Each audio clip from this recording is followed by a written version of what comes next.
আসসালামু আলাইকুম everyone. Cooking স্টুডিওর পক্ষ থেকে সবাইকে জানাচ্ছি ইংরেজি নববর্ষের শুভেচ্ছা। যেহেতু নতুন বছর, তাই ভাবলাম একটু মিষ্টি মুখ করে আমরা নতুন বছরটা শুরু করি।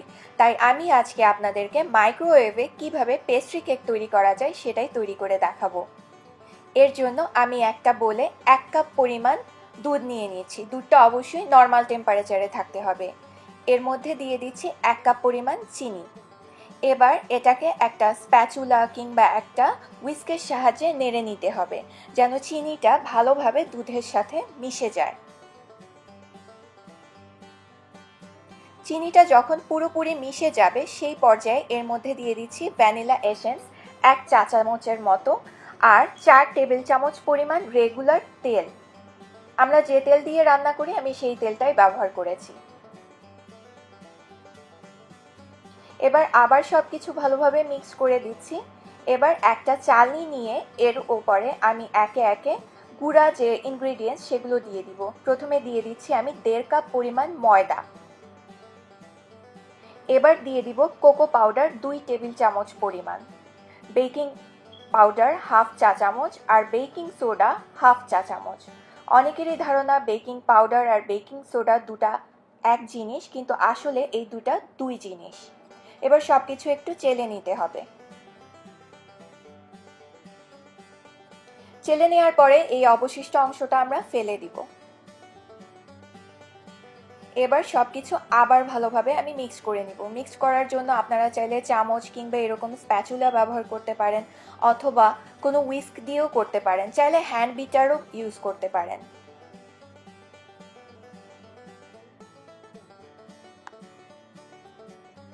সবকিছু যখন মিক্স করা হয়ে যাবে তখন আমি একটা কেকের মোল্ড নিয়ে নিব। আমি এখানে 9 ইঞ্চির একটা লুফ প্যান নিয়ে নিয়েছি। আপনাদের কাছে যদি এরকম স্কোয়ার শেপের লুফ প্যান না থাকে, আপনারা যে কোনো শেপের যে মোল্ড ভালো লাগে সেগুলো নিতে পারেন।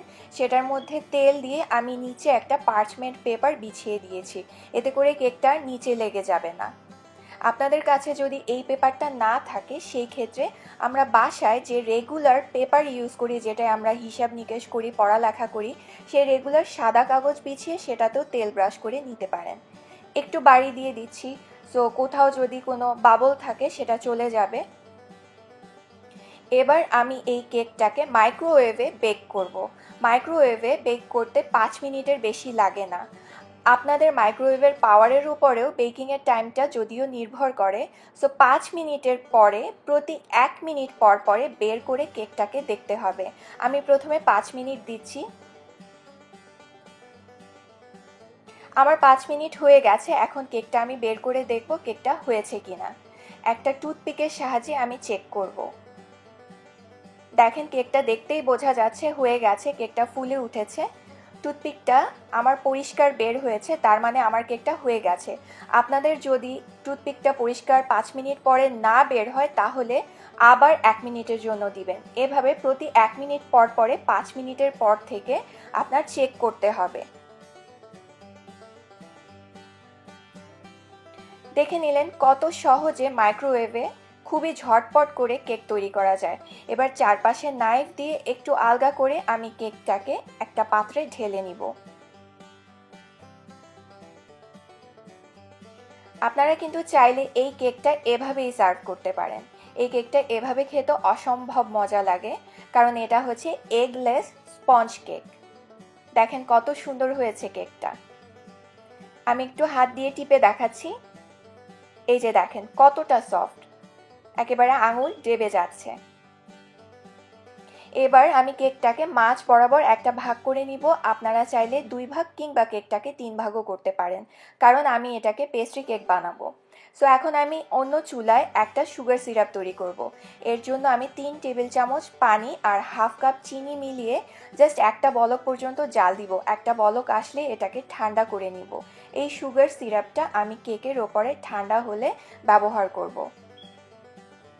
এরই মধ্যে সুগার সিরাপটা ঠান্ডা হয়ে গেছে। এবার একটা ব্রাশের সাহায্যে আমি অল্প অল্প করে সিরাপ কেকের ওপর দিয়ে দিব। এটায় আপনি যখন কেকটা অনেকক্ষণ রাখবেন কিংবা লেফট ওভার যদি থাকে আপনি ফ্রিজে রাখেন, এই সুগার সিরাপটার কারণে কেকটা অনেক সফট থাকে, ড্রাই হয় না। এবার আমি একটা ক্রিম তৈরি করব। এর জন্য আমি এখানে 1/4 কাপের মতো হুইপ ক্রিম নিয়েছি। আপনারা চাইলে হ্যাভি যে ক্যানের যে ক্রিম কিনতে পাওয়া যায় সেই ক্রিমটাও ব্যবহার করতে পারেন।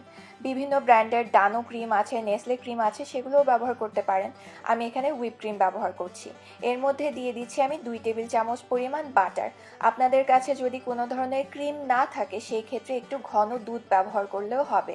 ক্রিমটা যখন এরকম একটা বলক চলে আসবে, বাটারটা গলে যাবে, সেই পর্যায়ে আমি এখানে 1/2 কাপ পরিমাণ কুকিং চকলেট দিয়ে দিব।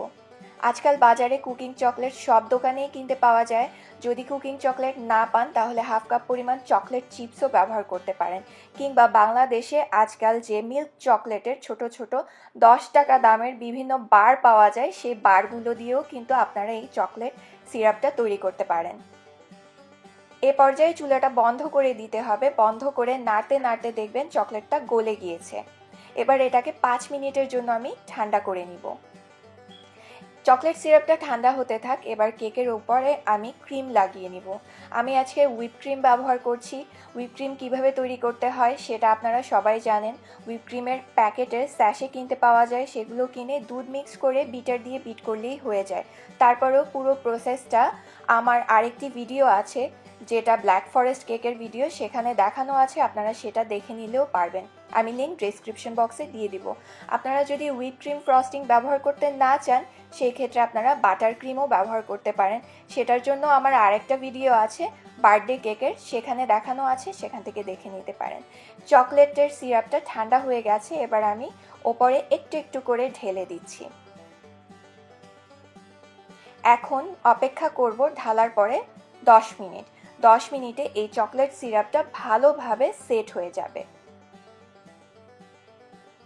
এবার কেকটাকে আমি কেটে 4 পিস পেস্ট্রির মতো কেটে নিয়েছি। এখন ডিজাইন করে নিচ্ছি। ডিজাইন করার জন্য আপনারা যে কোনো কিছু দিয়ে ডিজাইন করতে পারেন। ডিজাইন করাটা টোটালি আপনাদের ওপর। আরেকটা কথা না বললেই না, আমি জানি অনেকের মনে একটা প্রশ্ন আসবে, আমি মাইক্রোওয়েভে কোন মুডে বেক করেছি, কারণ আজকাল মাইক্রোওয়েভের সাথে গ্রিল মুড থাকে, কনভেনশন মুড থাকে, আরেকটা থাকে রেগুলার মুড।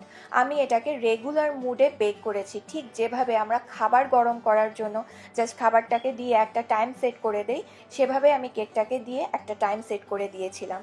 আশা করি আপনাদের কেকও অনেক ভালো হবে। এই কেকটা অনেক তাড়াতাড়ি তৈরি করা যায়। সবাই এটা ঘরে ট্রাই করতে পারবেন। আর আমি সাজানোর জন্য সেম হুইপ ক্রিম, চেরি, কিছু কালারিং চকলেট আর কিছু চকলেটের গুঁড়া ব্যবহার করেছি। প্রত্যেকটা ইনগ্রিডিয়েন্টস আমি ডেসক্রিপশন বক্সে দিয়ে দিয়েছি, সেখান থেকে দেখে নিতে পারেন। নতুন বছর আপনাদের ভালোভাবে কাটুক সেই প্রত্যাশায় আজকে বিদায় নিচ্ছি। ভালো থাকবেন, সুস্থ থাকবেন, আমার জন্য দোয়া করবেন, আর আমাকে সাপোর্ট করার জন্য প্লিজ আমার চ্যানেল সাবস্ক্রাইব করবেন। আল্লাহ হাফেজ, হ্যাপি নিউ ইয়ার।